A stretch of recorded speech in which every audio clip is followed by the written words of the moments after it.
यार सोलंकी, जी सर। यार चुल्लू भर पानी यहाँ कहाँ मिलेगा? क्या सर? पानी चुल्लू भर। सचिन, ऋतुराज गायकवाड़ से पोस्ट प्रेजेंटेशन सेरेमनी में पूछता है रवि शास्त्री की तुम्हें क्या लगता है कि आज के मैच में क्या ऐसा कमी रह गई थी टीम में? तो उसने सब बताया कि कैचेस छूटे, हमने विकेट्स टाइम पे नहीं लिया, पर उसने ये नहीं बोला कि जो मेरी 21 पे 15 रन की इनिंग्स थी उसने ये डिफरेंस क्रिएट कर दिया। वो जबकि सबने देखा। हाँ, सबने देखा। ये बैटिंग पिच थी, मतलब बॉलिंग विकेट था, बट इसमें बैट्समैन के लिए भी कुछ था। उसने हमें ईशान किशन और हेनरी क्लासन ने बैटिंग करके दिखाई कि मतलब सही से बैटिंग करोगे तो रन बनेंगे। बट ऋतुराज जैसा प्लेयर यार, जो ओपनिंग में आके, जब पावर प्ले में आके भाई तुम 15 रन बनाओगे 21 बॉल में, माफ करिए भाई, आप सीएसके की जो लेगेसी है उसकी दही निकालने में आपने कोई कसर नहीं छोड़ी है। थैंक यू सो मच भाई। वो धोनी भी आज बैठा हुआ था, उसने भी सर पकड़े बैठा था कि वाह करवा दिया कैप्टेंसी है, बड़े वाह क्या कैप्टेंसी है।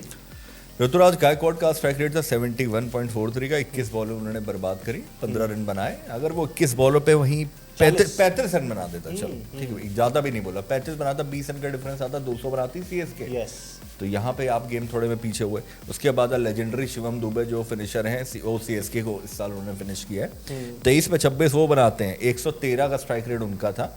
और ये दोनों भाई रिटेन प्लेयर है सीएसके के, ठीक है। ये शेर भी बूढ़े हो रहे हैं। अगर अब खाली धोनी की बात करें, धोनी स्लो नॉक खेलता था, इनसे बढ़िया तो धोनी खेल लेता है यार। अभी भी खेल लेता, वो एक टांग पे आके मार देता। For those who don't know us, my name is सब, my name is Sachin, together we are bad and matters.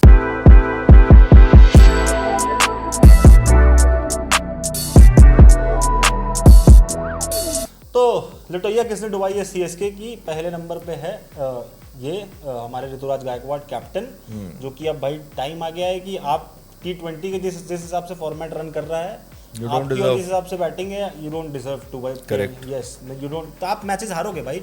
CSK में आप अपनी पिच बना लोगे उस हिसाब से स्लो विकेट की, पर बाहर तो बाकी 6 मैच खेल ले, उसमें क्या करोगे? उसमें तो ताली बजाओगे ना भाई तुम, क्योंकि तुमसे तो रन पड़ेंगे। 240 तो सपना है सीएसके का। अरे सिंगल प्लेयर पे डिपेंडेंट है ये टीम। संजू सैमसन रन मार देगा तो हम लोग अच्छे रन बना कर देंगे, 200 प्लस। अगर संजू भाई अगर जल्दी आउट हो गए तो भाई हो गया बंटाधार, क्योंकि ये नीचे शिवम दुबे नहीं रन मार पा रहा है। उसको अगर यहाँ पे स्लोअर बाउंसर ऑफ में मिल रही है तो उसको समझ नहीं आ रहा कि बॉल छुआऊं कि क्या करूं। और फील्डिंग इतनी वाहियात करता है शिवम दुबे, कैचेस छूटेंगे और खुद ही की, मतलब वो देखा था जो बॉल उसने पकड़ी और उसके बाद खुद की बॉडी नहीं उठाई गई उससे। उठा पा रहे हो भाई, और सिंगल चला जा रहा है। किस लेवल का क्रिकेट खेल लो यार तुम, आईपीएल खेल लो, तुमसे ये सब नहीं हो रहा है। 113 के स्ट्राइक रेट से तुम प्रशांत वीर को भी मैं ज्यादा ब्लेम नहीं करूंगा, उसका तो पहला सीजन है, उसको क्या ही मैं बोलूं।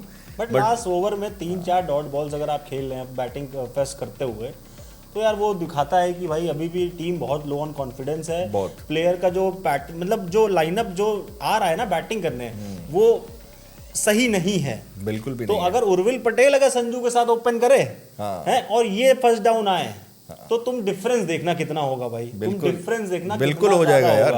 ये ऋतुराज गायकवाड़ का तो मैं बहुत पहले में सीजन के स्टार्टिंग से सजेस्ट कर रहा था कि मत करो यार, आपसे नहीं हो रही ओपनिंग। स्टार्टिंग के मैचेस में भी देखा, बीच में भी हमने देखा कितना स्ट्रगल कर रहा है वो। एक भी मैच में नहीं लगा कि भाई ऋतुराज गायकवाड़ चढ़ के खेलने हैं बॉलर्स पे। क्यों भैया, एंकर का रोल तुमको ही क्यों लेना है? संजू सैमसन तुम बोलो कि चलो मैं एंकर कर रहा हूँ, तुम मारो। अबे 100 के स्ट्राइक रेट से तो कम से कम एंकर कर लो यार। अगर 100 के स्ट्राइक रेट अब कौन से जमाने में खेल रहा है यार तू? अबे तो उतने से भी कर लो। अगर भाई ऋतुराज 100 के स्ट्राइक रेट से ये एंकर कर लो तो मान जाओ भाई। Ruturaj Gaikwad by the way एक नए रिकॉर्ड में इसका नाम आ गया है कि most balls faced in an IPL inning without a boundary. 21 ball नहीं यार, ऋतुराज गायकवाड़ ने एक सिंगल बाउंड्री नहीं मारी है। उसके ऊपर थाला, अक्षर पटेल, रोहित शर्मा है, धोनी तो बहुत बार हैं, 3-4 बार हैं। और टॉप पे स्टीव स्मिथ है जिसने 39 बॉल्स पे भाई 34 बनाए थे एसआरएच के अगेंस्ट बहुत पहले। तो भाई इस लिस्ट में ऋतुराज गायकवाड़ का नाम आना है इज वेरी शेमफुल यार। तो अब जब एसआरएच ने सीएसके को हरा ही दिया है तो एसआरएच खुद तो क्वालिफाई कर चुके हैं प्लेऑफ्स में, बट साथ ही साथ जीटी को भी उन्होंने क्वालिफाई कर दिया है। अब जीटी और एसआरएच दोनों के पास है 16 पॉइंट्स, वो भी क्वालिफाई कर चुके हैं। आरसीबी टॉप पे है विद 18 पॉइंट्स। और अब रेस है भाई चौथे स्पॉट के लिए, जिसके लिए रेस में लगे हुई है Punjab Kings, Rajasthan Royals, Chennai super Kings, Delhi Capitals and Kolkata night Riders. देखो भाई चेन्नई और दिल्ली का तो मुझे लग रहा है कि गेम ओवर है। 13 मैचेस में उनके सिर्फ 12 पॉइंट्स है, और अगर वो अपना लास्ट मैच जीत भी जाते हैं तो मैक्सिमम वो 14 पॉइंट्स तक पहुंचेंगे, जहां पे क्वालिफिकेशन भाई क्लियर नहीं होता है। मेरी मेरी बात मान लो, तो इनको भी मैं बाहर ही लेकर चल रहा हूं, चेन्नई और दिल्ली को। अब बची पंजाब, राजस्थान और केकेआर। असली रेस अब इन तीनों टीमों में है और सबसे ज्यादा एडवांटेज अगर किसी के पास है तो राजस्थान रॉयल्स के पास है। और आज के मैच के बाद उनकी भी फेट पता चल जाएगी कि किस ओर जा रही है राजस्थान। पंजाब के पास है 13 मैचेस में 13 पॉइंट्स, राजस्थान के पास है 12 मैचेस में 12 पॉइंट्स और केकेआर के पास है 12 मैचेस में 11 पॉइंट्स। अब पंजाब इन केस अपना आखिरी मैच जीती है तो वो 15 पॉइंट्स तक चले जाएंगे। Rajasthan Royals on the other hand, जिनके 2 मैचेस बचे हैं, अगर वो अपने दोनों मैचेस जीतती है तो स्ट्रेट वो क्वालिफाई कर जाएंगे with 16 points. No if no but अगर आरआर एक भी गेम हार गई अपना, कहो आज ही एलएसजी से हार जाए या फिर अपना नेक्स्ट गेम, तो फिर यहां पे चांसेस क्रिएट हो जाएंगे पंजाब और केकेआर के लिए। पंजाब अपना आखिरी गेम जीतेगी, 15 पॉइंट्स तक पहुंच जाएगी और केकेआर अगर अपने लास्ट के 2 मैचेस जीतती है तो वो भी 15 पॉइंट्स तक पहुंच जाएंगे। तो अब अगर यहां पे सिनेरियो देखोगे तो रन रेट यहां पे पंजाब का बेटर है, तो अपर हैंड पंजाब किंग्स को मिल सकता है। बट पूरा डिपेंड करता है कि क्या राजस्थान रॉयल्स अपना एक गेम हारने वाली है लास्ट 2 मैचेस में। आप लोग मुझे कमेंट करके बताओ कि कौन सी वो चौथी टीम रहेगी जो प्लेऑफ्स के लिए क्वालिफाई करेगी। Will it be Punjab, Rajasthan, CSK, DC और KKR? Do let me know in the comment section. So without wasting time let's move on to the next match, जो कि है 64th RR versus LSG. But उससे पहले भाई, जिन्होंने हमें यहाँ पे सब्सक्राइब नहीं किया है, प्लीज हमें सब्सक्राइब कर लीजिए, टेलीग्राम पे हमें ज्वाइन कर लीजिए, इंस्टाग्राम और फेसबुक पे भी, और हमें फॉलो कर लीजिएगा, ठीक है? लिंक डिस्क्रिप्शन में है, कमेंट सेक्शन में पिन्ड है। यस, तो बात करते हैं 64th match RR versus LSG. ये मैच खेला जाएगा सवाई मानसिंह स्टेडियम जयपुर में। टोटल यहाँ पर 67 मैचेस खेले गए, 24 टाइम्स बैटिंग फर्स्ट जीता है, 43 टाइम्स यहाँ पर चेजिंग टीम जीती है। Average first inning score is around 227। Head to head की अगर बात करते हैं तो टोटल 7 गेम्स खेले हैं दोनों टीम्स ने। आरआर ने जीता है 5 बार, एलएसजी ने जीता है 2 बार। इस वेन्यू पे इन दोनों टीम्स ने खेले हैं 3 मैच, 1 गेम आरआर जीता है और 2 गेम जीता है एलएसजी। और आरआर और एलएसजी ने जो इस वेन्यू पे गेम्स अपने जीते हैं ना, तीनों बार बैटिंग फर्स्ट टीम जीती है। पता नहीं ये कैसे हुआ है, बट यहाँ पे चेजिंग टीम को वैसे फेवरेबल रहता है, ठीक है। अब आ जाते हैं कुछ की प्लेयर्स के स्टैट्स देख लिए जाए वेन्यू पे and against opposition as well. तो राजस्थान रॉयल्स से स्टार्ट करेंगे। वैभव सूर्यवंशी ने वेन्यू पे 7 इनिंग्स में 318 रन मारे हैं, एवरेज 45.4 का है, स्ट्राइक रेट 244 का है। एलएसजी के अगेंस्ट लेकिन थोड़ा पुअर है इनका रिकॉर्ड, 2 इनिंग में सिर्फ 42 रन से एवरेज 21 का हो जाता है, स्ट्राइक रेट भी काफी कम हो जाता है, 135 का। जायसवाल की बात करते हैं, वेन्यू पे 18 मैचेस में 628 रन से एवरेज लगभग 39-40 का है, स्ट्राइक रेट 159 का। एलएसजी के अगेंस्ट 6 मैचेस में उनके 229 रन से एवरेज 38 का है, स्ट्राइक रेट 144.93 का है। रियान पराग पे आते हैं, वेन्यू पे 16 इनिंग्स में उसके 516 रन से एवरेज लगभग 40 का, स्ट्राइक रेट भी 155 का। एलएसजी के अगेंस्ट 7 मैचेस में उसके 158 रन से एवरेज यहाँ पे 26 का है, स्ट्राइक रेट 135 का। डोनोवन फरेरा ने वेन्यू पे 3 मैचेस में 84 रन मारे हैं, एवरेज 42 का है, स्ट्राइक रेट 262 का। एलएसजी के अगेंस्ट 1 इनिंग खेली थी जो लखनऊ में, 20 रन मारे थे और स्ट्राइक रेट लेकिन कम था, 105 का, क्योंकि वहाँ की पिच ही ऐसी है। जोफ्रा आर्चर ने वेन्यू पे 18 मैचेस में 17 विकेट्स निकाले हैं, इकोनॉमिक्स 8.48 है। एलएसजी के अगेंस्ट 2 मैचेस में लेकिन उसके 4 विकेट्स हैं, इकोनॉमी 6.5 हो जाती है, तो यहाँ पे एलएसजी के अगेंस्ट अच्छी परफॉर्मेंस होती है।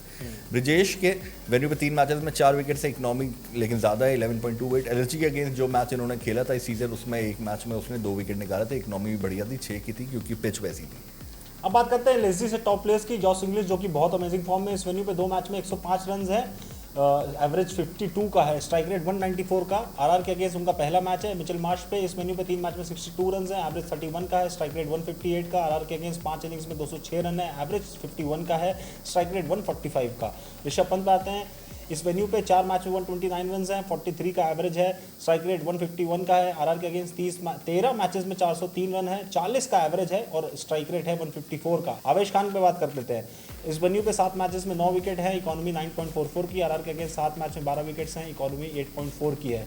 मोहम्मद शमी पे आते हैं, इस वेन्यू पे 4 मैचेस में 2 विकेट्स हैं, इकोनॉमी 7.75 की है। आरआर के अगेंस्ट 16 मैचेस में है उसके 22 विकेट्स, इकोनॉमी है 8.69 की। तो ये थे भाई प्लेयर के स्टैट्स। अब आ जाते हैं मैचअप्स पे। तो LSG batters versus RR bowlers पहले देख लेते हैं। तो मिशेल मार्श को जोफ्रा आर्चर ने कराई 8 बॉलें, 13 रन देके एक बार आउट किया। बिश्नोई की 10 बॉलों पे 10 रन बना के मार्श ने अभी तक विकेट नहीं थ्रो किया। इंग्लिश को लेकिन एडम मिल ने 14 बॉलों पे 13 रन देके एक बार आउट किया। पूरन ने आर्चर की 31 बॉलें खेली हैं, सिर्फ 34 रन बना पाए हैं, एक बार आउट हुए हैं। और मिलने की 13 बॉलों पे 23 रन बनाए और 2 बार आउट हुए हैं पूरन।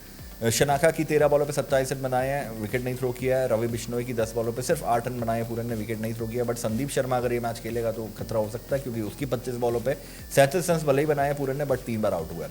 अब्दुल समद की बात की जाए तो संदीप शर्मा को उसने बहुत मारा है, 11 बॉलों पे 43 रन मारे हैं, विकेट भी नहीं ले पाया था वो। बिश्नोई की लेकिन 13 बॉलों पे 2 बार आउट हुए, समझ सिर्फ 16 रन बना पाए हैं। ऋषभ पंत ने आर्चर की 15 बॉलों पे 25 रन बनाए, विकेट नहीं थ्रो किया है। बिश्नोई की 54 बॉलों पे 61 रन बनाए हैं, टुक टुक करके खेला है पंत और 2 बार आउट हुआ है। संदीप शर्मा की 33 बॉलों पे सिर्फ 28 रन बनाए पंत ने और 1 बार आउट हुआ है। मार्करम ने आर्चर की 19 बॉलों पे सिर्फ 19 रन बना के एक बार आउट हुआ है, बट मार्करम को आज तक संदीप शर्मा, रवि बिश्नोई और एडम मिल ने नहीं कर पाए आज तक डिसमिस। अब बात कर लेते हैं RR batters versus LSG bowlers. तो ऐसा जायसवाल से स्टार्ट करते हैं। शामी ने जायसवाल को कराई 42 बॉल्स, 55 रन मारे हैं उसने, एक बार आउट हुआ है। आकाश सिंह ने उसको 17 बॉल कराई, उसने 39 रन मारे हैं, विकेट नहीं थ्रो किया है। शहबाज को उसने 8 बॉल में 17 रन मारे हैं, एक बार भी आउट नहीं हुआ है, एक बार आउट हुआ है।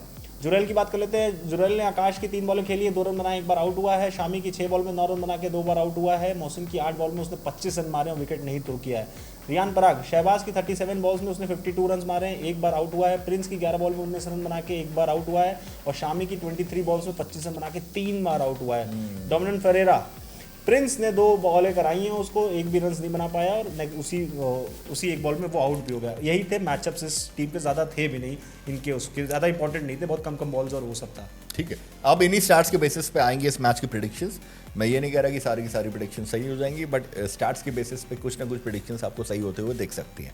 तो पहली प्रेडिक्शन ये है कि Jaiswal he is due for some runs, काफी मैचेस से रन्स नहीं आए, इस मैच में 30+ रन्स आने की उम्मीद है। दूसरी प्रेडिक्शन ये है कि अगर आरआर इस मैच में चेस कर रही है तो वैभव के भाई बल्ले से भी 30+ रन्स आने की उम्मीद है। डोनोवन फरेरा एक बढ़िया कैमियो खेलेगा, एक आध मैचेस से उसका बल्ला शांत है, स्ट्राइक रेट उसका रहेगा 200 अबव।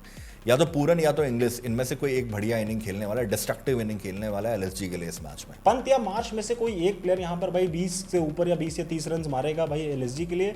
शहबाज अहमद या आवेश खान अगर खेलता है तो भाई उसमें ये टॉप विकेट टेकर्स रहेंगे। इन दिनों में से कोई एक ही टॉप विकेट टेकर रहेगा। प्रिंस यादव यहाँ पर एक से ज़्यादा विकेट उसको नहीं मिलेगा इस, या फिर इधर वो विकेट लेस भी जा सकता है।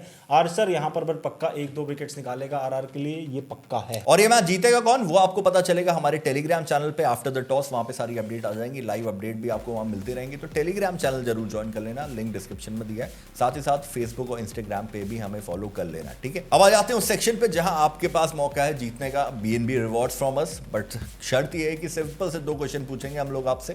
अगर आपने उन दोनों क्वेश्चन के सही आंसर कर दिए then this prize could be yours.